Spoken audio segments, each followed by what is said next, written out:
Welcome to the Under 24 podcast. I'm your host, Jeremy, and I'm joined by my friend and co-host, Jay Lu. How you doing, man? I'm doing pretty good, bro. How about you? I'm doing well. So we have some very interesting topics to talk about, including Dak and his contract situation. But let's first talk about the NBA and how they may restart. So, Jason, what is your preferred format for the NBA to resume the season? Well, my preferred format is actually the play-in tournament. I think this format makes a lot of sense because some of the teams that weren't in the 1 through 8 seeds were still in playoff contention and could have made the playoffs had the season gone normal, such as the Pelicans, the Trailblazers, and even the Wizards with their bad record. However, I still think that there are teams that definitely wouldn't have made the playoffs had the season been normal. And because of that, I believe that the play-in tournament should only include the 1 through 11 seeds, with the 1 through 3 seeds having a bye in the first round to make the tournament run more smoothly. How about you? Well, when you think about the location and everything, they're playing in one location in Orlando in Disney World. So I think they should try to do a 1 through 16 bracket. But I was listening to another podcast. It was the JJ Redick podcast, and he talked about how he thinks the NBA restart and what he's heard from other teams and the NBA Players Association. He talked about that. He said that the 1 through 6 teams are locked in both conferences, and the 7th through 8 seeds are both up for grabs. So, and he said that 7th through 12th seeds are all 7th through 12th seeds are competing for the 7th and 8th spot, and the 13th through 15th teams will not be playing at all. And they should play, I think, 5 to 10 games to see where they if they make the playoffs. And once that's done, I think they should do a 1 through 16 playoff bracket to make it fair and easy. And they should do this now because travel is not an issue, and they're all playing in one city. Okay, so what your plan is a 16-team bracket. So both conferences will be combined? Yeah, both conferences will be combined. So I think this makes it a little bit more fair for everyone, especially the fans, because they've been asking for this, and they think that the Western Conference is a little more powerful than the Eastern Conference. Okay, that makes sense. But are you planning to have a best of 7 series or just one game for the 16-team bracket? I think you can still do best of 7 because it's going to be exactly like it was before. It's just that it's Mm-hmm. going to be different conferences. So it might be like Boston versus Denver. It's just you can still do 7 games. It's just going to be different conferences. Okay, that's cool. That's cool. I was thinking that we actually have the two conferences split up, but I see where you're going in terms of parity between the Western Conference and Eastern Yeah, Conference. I like your idea, but I think it's the best time to do the 1 through 16 because travel used to be an issue because let's say LA and Boston faced each other, they would have to fly every 2 days. So I think that was the main issue they had, and now they don't have that issue. So I think it's a great time to do it. Yeah, I think so too. So let's move on to the next question. What do you think the NBA will look like after the pandemic? Well, it's obviously going to look very different. That's just plain written obvious. Since there probably won't be a fans attending the games for the remainder of the season, we should definitely expect the salary cap to be hugely decreased. And I believe this will most harshly affect this year's free agent class. Because of the cap situation, there are two things that are going to happen. Number one, teams won't be willing to give long-term deals, affecting the job security of these free agents. And number two, I believe teams won't pay these free agents nearly what they're going to be worth. And I believe that the free agents will have to accept that. This is because, since the cap is reduced, the money that they're worth would take such a large percentage of the cap. Also, because of the loss of fans and attendance, there will be no such thing as home court advantage, even if that team is hosting the game, which is probably not going to happen because the games will probably be in Orlando. This will definitely be a huge blow to teams like the Philadelphia 76ers, who obviously, as you can see, do much better when they're with their fans in attendance at home. It will also be very boring not to have a real crowd as a viewer of the games on TV. So as you can see, the NBA will look very different until this coronavirus pandemic dies down by a large margin. What do you think, Jeremy? I completely agree with your point. There won't be a lot of fans, and the salary cap may be reduced. But the good thing about this year's salary, or this year's free agents, is that there's not many elite players, with the exception of Anthony Davis. He's the only player that's really really good, and everyone else is like an average or role player. So I think it doesn't matter as much. But I see what your point is. Well, And what about Kyle Lowry? What about Kyle Lowry? yeah, Players like that, Kyle Lowry. yeah, those players are really good, but I'm saying that they're not as this year's free agent class wasn't as good as last year's when you had Kemba, Jimmy Butler, Klay Thompson, Okay, Kevin Durant. okay. Because I know what you meant. I know what you meant by like Anthony Davis, but role players as the next. That's what I was confused about. All right. How do you think it's going to affect like trade situation? Because obviously, if there was like Bradley Beal, which we're going to get into later in the podcast, how is it going to affect their trades with the new cap? It's going to be very different. Honestly, don't know because I don't think the NBA is trying to fix that right now. So you just saw it was a couple of days ago. I think there's a rumor that said the NBA front office in New York got didn't pay their bills for April and May, and they got a Yeah, lawsuit for yeah. 1.2 million. So you never know hmm what the NBA like has. Hopefully they can fix it and we can move on and the fans NBA can look normal again. Okay. Do you think the NBA teams are going to be more active on the trade market now because of the salary cap? I don't think so. Maybe next year. And Adam Silver may place a rule saying you can only do this amount of trades because of the salary cap doesn't match up really. Or he can say that there can be no salary cap when you trade, so it can be more even since the 2020 draft free agent class is um, is not that good. Even if they want to trade, say a player like Kyle Lowry, they can trade him, and the salary cap doesn't have to go against it. Okay, makes sense. Well, I agree with your points, but except I think trades going to happen more because obviously free agents are going to get what their money's worth, and they might not be willing to take those lesser paying deals. So I think to get better rotational pieces, I think teams would rather go for the trade market rather than the free agent class. Yeah, I agree with you. So let's move on to the most intriguing part of our podcast is the Dak contract situation. How much do you think the Cowboys should pay Dak Prescott, and how much do you think he's worth right now? Well, obviously, the Cowboys are going to pay a lot more to Dak than what he's actually worth. I think the max he's worth is $25 to $29 million a year. But the Cowboys are going to pay significantly more than that. And I blame this overpay on Jerry Jones. If he would have just signed an extension with Dak previously, he probably wouldn't have to pay the $35 million that he probably will to get the deal done now. However, I don't think it's surprising because he said on numerous occasions that in his best deals, he has overpaid his players. I really don't want to blame Dak Prescott too much for wanting more money because Jerry Jones had been procrastinating on this deal for a while.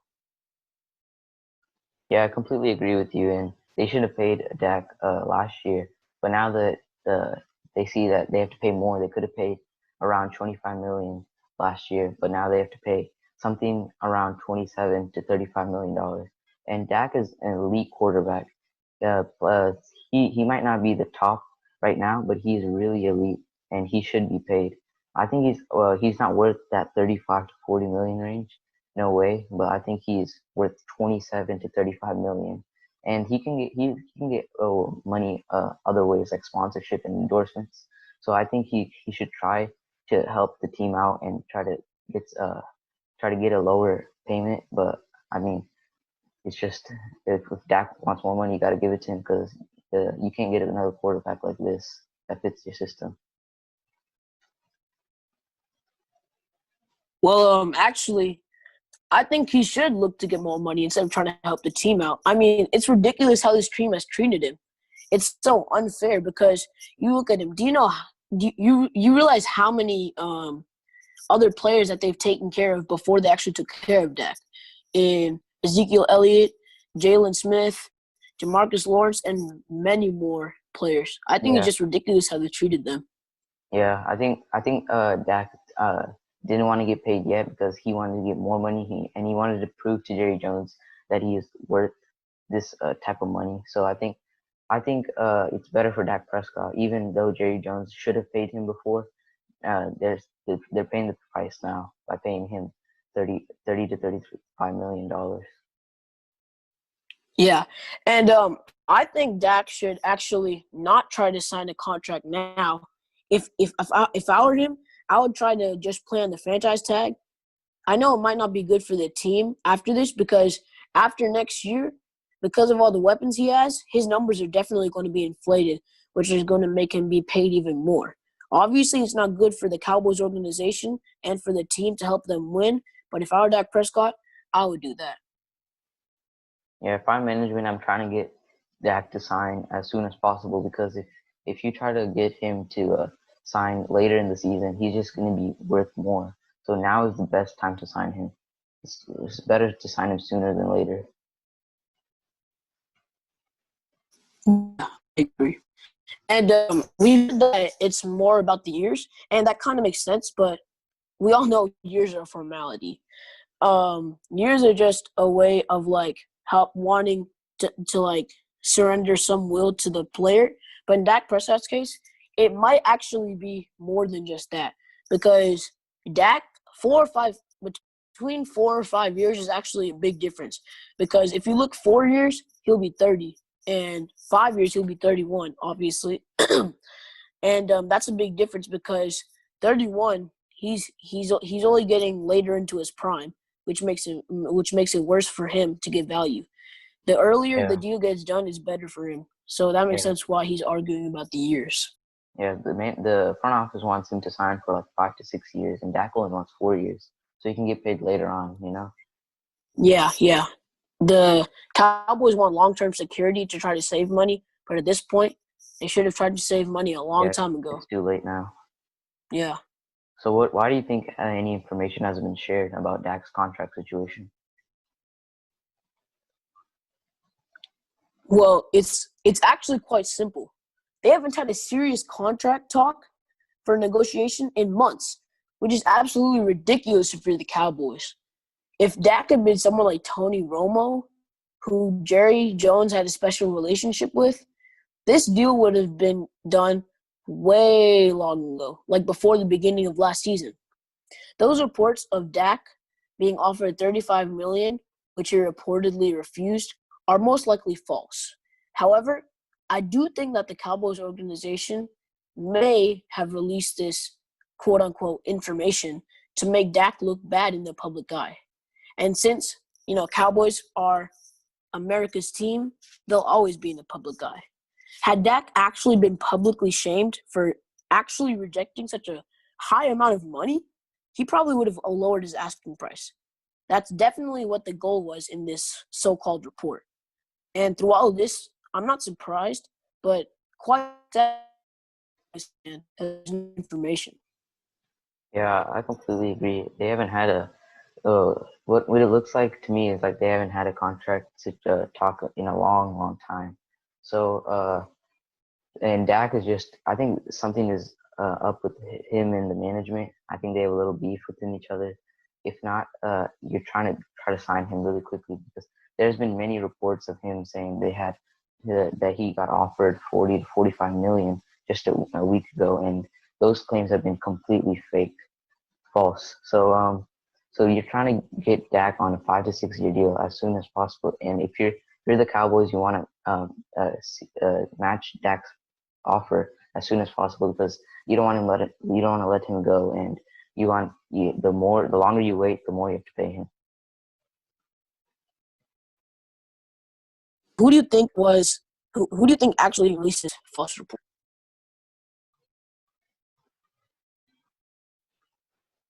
Oh, I have no idea. I think people are trying to like make him uh look like a fool, I guess, because uh they want him to look bad in the eyes of fans. So I think they've been saying that Cowboys player people that are very close to the Cowboys have been releasing these reports. So they just might want for them to read their articles, which is kind of funny. Yeah, yeah. All right. So what's the next thing we have? Let's switch gears and go to the Knicks rebuild. What do you think? They've been really trash for like over the last 2 decades. So what do you think is their All first right. step to kickstart their rebuild? Well, I think the first step they should make is just trade the veterans on their roster, which can net them good or even decent return value. One person that comes into mind is Taj Gibson, or even Julius Randle for the 2021 and 2022 drafts, as both of those draft classes are very deep and have a lot of superstar potential. Think of Greg Brown, Evan Mobley, and Amoni Bates. I would also expect them to trade a bad contract, such as Bobby Portis's $15 million a year, for a decent value, like a couple second-round picks. This is most likely because it's always good to have cap space as a rebuilding team. Along with the roster changes, you can also expect new president Leon Rose to look for a coach who would bring a winning culture to the Knicks, who quite normally stink. Yeah, I completely agree with you. They have very old players, and their coaching situation has been very bad because they had four coaches over the past 3.5 years. But if you look into the Knicks, the problem of the Knicks is I think they don't play their young players enough. For example, that you look at Dennis Smith Jr. He was an being a good player. He was a good player in Dallas. He was averaged 13 points, a steal, and he shot 44 from the field. And you look at this season, he's averaging 5.5 points, 2.3 rebounds, and 3 assists, which makes him look like a bust. So I think the first thing they need to do is to fire the management, the coaching, and the front office, except for the exception of Leon Rose, because he just got there and he was the agents of Joel Embiid and Chris Paul, and he might lure these big name free agents to New York. So I think they should fire everyone, including James Dolan, with the exception of Leon Rose. If only they could fire James Dolan. But I think another player that they also don't play as much, nearly as much, is Mitchell Robinson. I mean, come on, man. He was one of the leaders in blocks for the past 2 years, and he's still playing only 20 to 23 minutes a game for a 34-year-old power forward in Taj Gibson. I Yeah, mean, come on. Mike Miller has to do a better job, or they look for a better coach. yeah. The Knicks, they have to try to build their young players, which brings me to my next question. How do you think the Knicks should properly rebuild? Well, I would say that the Knicks look into the blueprint of their rival, the 76ers, a.k.a. the process. They're so bad at losing that they don't have to worry about the losing part since they stink. And after you get a high pick in a deep or high ceiling draft class, such as the 2021 and 2022 draft classes, you then look to develop that player and add young talent to form a young core around him. Fortunately for them, the Knicks have some potential core pieces, such as Frank Ntilikina, Dennis Smith Jr., Kevin Knox, Alonzo Trier, Mitchell Robinson, and a couple more. When you realize that this core is good enough to win a championship, you then surround the team with veteran role players with winning experience. After this, you see if your coach is qualified to coach. And if not, you may have to look for another one, which is probably what they'll do. One who can be an upbringing voice in the locker room, who can bring the players' morale up. When all of this is complete, you attempt to win championships for a couple of years, and the process is then complete for you to restart all over again. Yeah, I completely agree with your first point of like to trade the veteran players right now because you want to develop your young players like Dennis Smith Jr., R.J. Barrett, Mitchell Robinson, Kevin Knox, Frank Ntilikina, and Alonzo Trio. You want to develop these young guys so they can become How did I forget about R.J. Barrett? Good stuff. yeah. So I think they should make guys into like solid role players at the least. Because if you look at a team like the Brooklyn Nets, they didn't even have their first round picks, and they still came out to have good role players like Spencer Dinwiddie and a starter and Karis LeVert. So I think they should follow the Brooklyn Nets, put like what they did, and they should start with their young guys and develop. And once that's done, they should try to get these elite free agents like LeBron James and Chris Paul. Even though that's a reach, you should try to get a really good player for their team so they can win a championship really soon. And their span of this is like 3 to 4 years because these young players are on their rookie deal still. And once they're off their rookie deals, you have to pay them big time. So right now is the best time to start the rebuilding process and develop the young guys. Yeah. I think the best window for the championship is when all your good players on their cheap deals. And I think another team that they should look into for a blueprint is the Pelicans because that's obviously the best situation to have to have a bunch of young players Yeah, but and veterans like JJ Redick. They traded their players. They traded Anthony Davis for those young players, so you can't really follow. Yeah, they got a big haul for that. Yeah. I see what you're saying, but still, that's probably an ideal situation. The Pelicans. Yeah, you're trying to get as much as young players as possible, and you look at the Pelicans. They're like lower in the standings, but that's because they didn't have Zion, who's the number one pick for Yeah. 3 to 4 Yeah. Once they get all those that talent developed, you're going to see the Pelicans be atop the standings for a couple years. Yeah. So so with the same topic of rebuilding, how do you think the Wizards should handle Bradley Beal? Should they consider rebuilding now? Well, we all know that the Wizards are in a tough situation right now, and quite frankly, they can go either into rebuilding mode or contention. But I believe that they should go ahead and attempt to rebuild.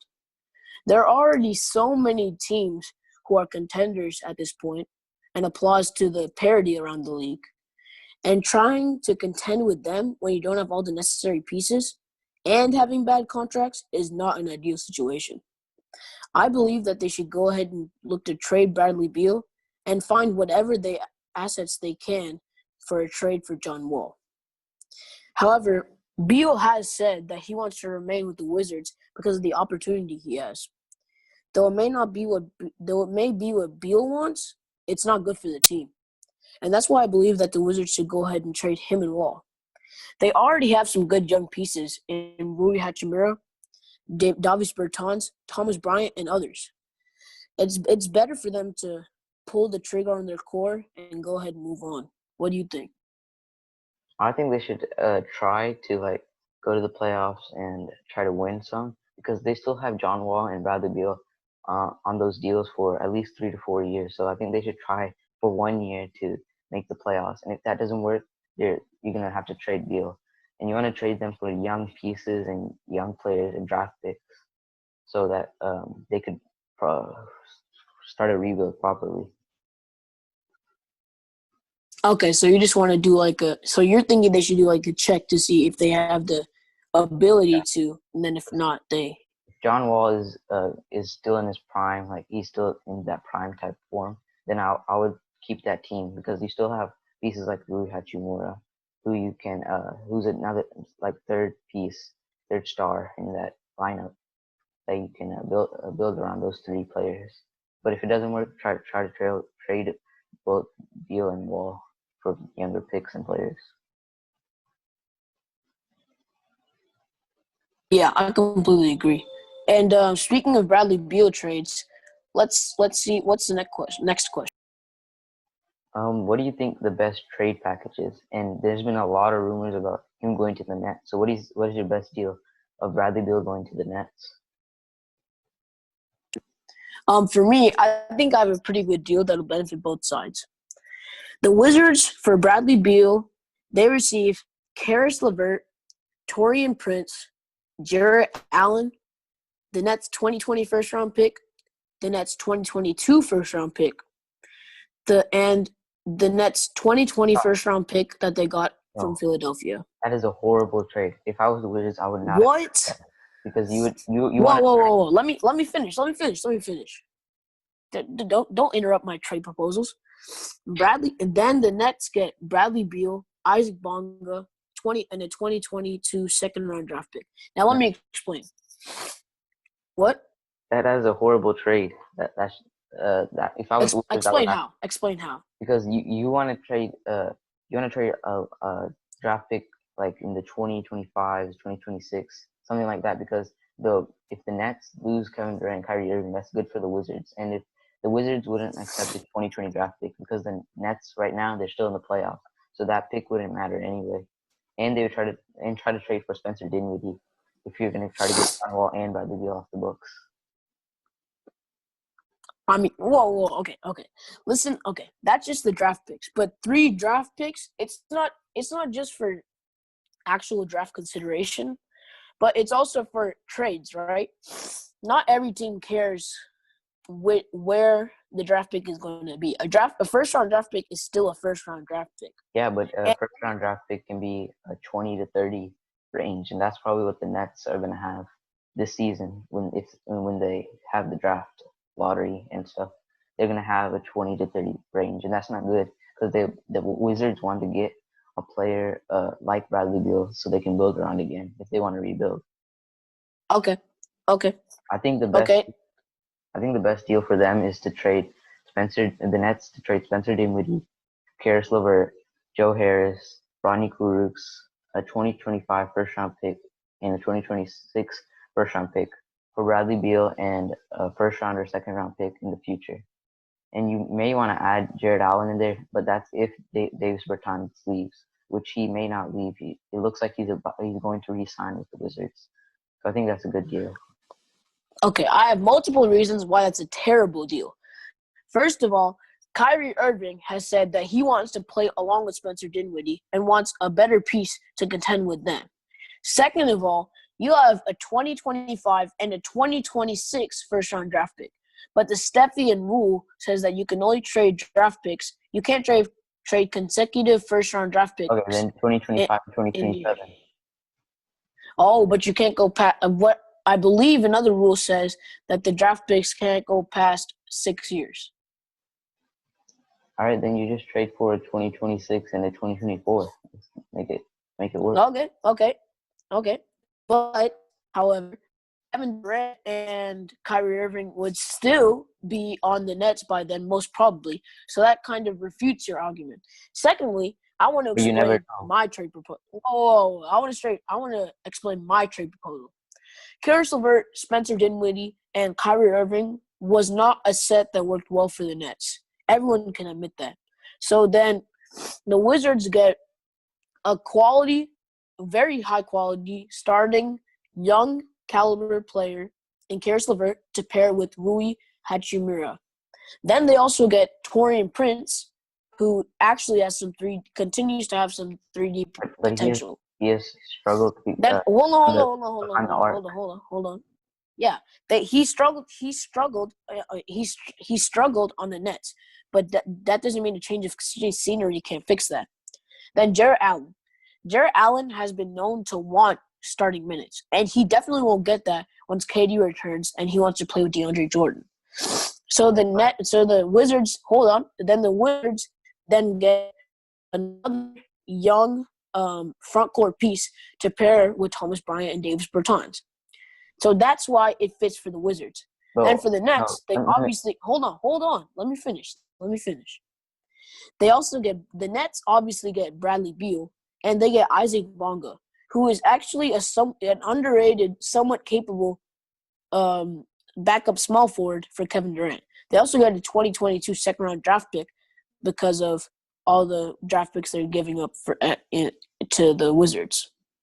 But they shouldn't trade for Jared Allen because they already have Rui Hachimura, Davis Bertans, and they have Thomas Bryant. So even if you trade for but Rui Hachimura can play small forward.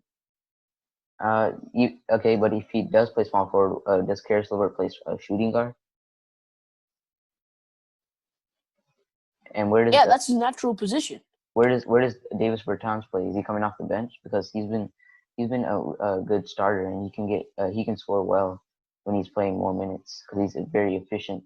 Yeah. We all know that, but Thomas Bryant and Jarrett Allen, I feel like that's a better situation because first of all, you get younger, and when you get Jarrett Allen, and I forgot, Nicholas Claxton is a very capable backup center for DeAndre Jordan, so that's what helps the Nets after they trade for Jarrett Allen. Next, here's a starting five that will actually make sense: John Wall, Karis LeVert, Rui Hachimura, Davis Bertans, and then Thomas Bryant. You can either sub in Jarrett Allen or Thomas Bryant into that center position. It really won't matter. But since they have a lack of depth on the bench, they'll probably have a high minute rotation for Jarrett Allen or Thomas Bryant, whoever comes off the bench anyways. You just said that Jarrett Allen wanted to have a starting role, and you just put him on the bench. Yeah. No, hold on. I said you could substitute either one of them.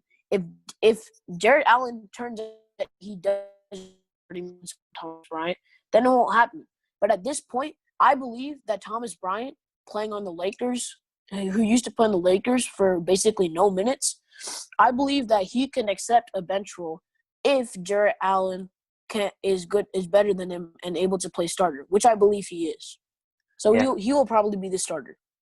Yeah, we had an argument, but I think that there are many other options that Beal has, like the Dallas Mavericks and the Denver Nuggets. They could trade or the Golden State Warriors. No, that's not going to happen. But the Nuggets, they could trade. It really could. It really could. But why would they trade for Bradley Beal when they already have Draymond Green, Klay Thompson, and Steph Curry? Where's Bradley Beal? Because they will make them a powerhouse. Who's going to be their center and who's going to be their power forward? Who should they have to trade first? Who said they have to trade a center? Yeah, but if you're the Warriors, you're trying to get a good center and become a dynasty again. But let me finish, okay? Okay.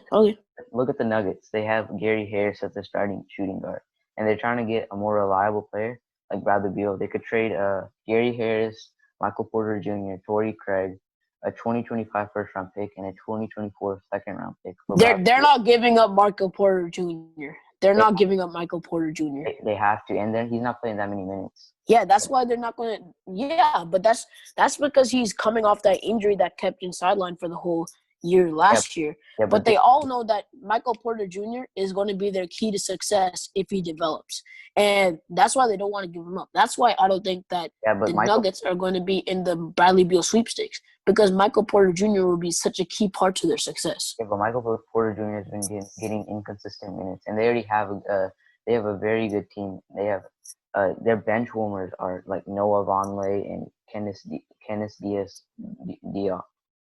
So they already have good backups for that position.